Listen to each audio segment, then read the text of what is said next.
G shell Mazari please.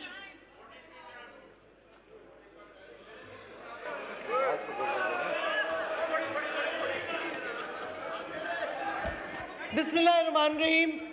Speaker صاحب، پہلے تو ایک عجیب و غریب فضا ہے. مجھے آج احساس ہوا ہے کتنی آسانی سے امریکہ کا پیسہ اور امریکہ کی دھمکی غداروں کو کٹھے ملا لیتی ہے. اسی واسطے یہ اس قوم کی بدقسمتی ہے کہ امریکہ نے جب سے پاکستان بنا ہے ہمارے لیڈرز کو خرید کے پہلے کو کے بعد آج تک ان کو عادت ہو گئی ہے کہ دھمکی دو اور پاکستان کے سیاستدان آپ کے نیچے جھک جائیں گے. آج بھی وہی منظر ہو رہا ہے ادھر. تو یہ ایک اویئرنیس ہے. دوسری حیرانگی کی بات ہے کہ مولانا صاحب کی پارٹی کے جو شخص تھے آج بڑی بات کر رہے ہیں بے نظیر محترمہ بے نظیر کی پی پی پی کی. 9 ستارے تو یہ تھے جنہوں نے جوڈیشل مرڈر کروایا. یہ وہ 9 ستارے تھے. مطلب مفتی محمود ان کو آج وہ پارٹی دیکھیں پیسے کے اوپر کیسے بدل گئی ہے. تو یہ مجھے بتائیں یہ جو اپوزیشن کٹھی ہوئی ہے ان کا کیا نظریہ ہے, کیا موقف ہے سوائے امریکہ کی غلامی اور پیسے کا کھیل؟ کوئی بتا دے. پیٹ پھاڑ کے پیسے نکال رہے تھے ایک دوسرے کے, آج ایک دوسرے کو جھپی پپی کر رہے ہیں. یہ حال ہے ان کا. خدا کا خوف کرے, کوئی اپنی سوچ اپنی آزادی رکھے. شرم کی بات ہے.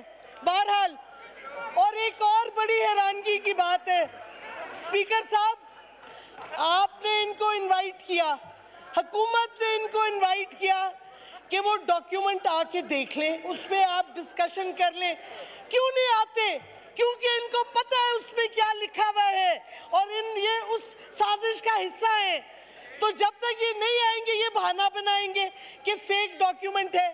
اگر فیک ڈاکیومنٹ ہے تو نیشنل سیکیورٹی کمیٹی جس میں chief of army staff, chief of naval staff, chief of the air force, D G I, joint chief of staff سارے بیٹھے تھے apart from the political leadership. کیا سب نے اس فیک ڈاکیومنٹ کو جینوئن مان لیا؟ آپ سب پہ یہ تہمت لگا رہے ہیں. نیشنل سیکیورٹی کمیٹی میں جتنی لیڈرشپ تھی اسٹیٹ کی اس کو آپ کہہ رہے ہیں وہ جھوٹ بول رہی ہے, انہوں نے فیک ڈاکیومنٹ کو سچا کہہ دیا.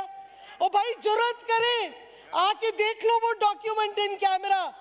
لیکن مجھے پتہ ہے آپ کیوں نہیں آتے, کیونکہ آپ اس سازش کا حصہ ہیں جس میں کلیئرلی لکھا ہوا ہے کہ عمران خان کو ہٹاؤ اور نو کانفیڈنس ووٹ کو جتاؤ تو all will be forgiven. What will be forgiven? کون سا جرم پاکستان نے کیا ہے؟ آزاد خیال دکھائے we will forgive you. Who the hell is America to forgive us? And for what crime? کیا کیا ہے پاکستان نے؟ پرائم منسٹر نے ایک آزاد فارن پالیسی دی تو امریکہ ہمیں معاف نہیں کرے گا. یہ دھمکی مل رہی ہے. خدا کے واسطے کچھ شرم کریں ایک پاکستانی ہو کے, بجائے اس کے کہنا beggars can't be choosers. او بھئی آپ کا دماغ ہے بیگر کا, قوم بیگر نہیں ہے, قوم آزاد ہے. آپ بھیک مانگنے لے ہوں گے. اور اسپیکر صاحب میں ذرا بتاؤں آپ کو, اسپیکر صاحب امریکہ کی یہ روایت رہی ہے جو کمزور ملک ہوگا جس کے لیڈرز بکیں گے وہ رژیم چینج مانگیں گے, جیسے اب مانگ رہے ہیں ان لوگوں سے پھر ان کو پاور میں لانے کا. میں زیادہ نہیں کہنا چاہتی لیکن یہ امریکہ کا پرانا طریقہ ہے. 1953 میں ایران میں کو کیا, مصدق جو ڈیموکریٹکلی الیکٹڈ لیڈر تھا اس کو ہٹایا گیا. یہ برطانیہ اور امریکہ کی سازش تھی اور شاہ ایران کو واپس آ کے تخت پہ بٹھایا. سوئس کنال میں ڈیبیکل ہو گیا, کوشش کی ناصر کو ہٹانے کی, ویسٹرن کنٹریز نے نہیں ہٹا. پھر اسرائیل نے لیبنان پہ حملہ کیا,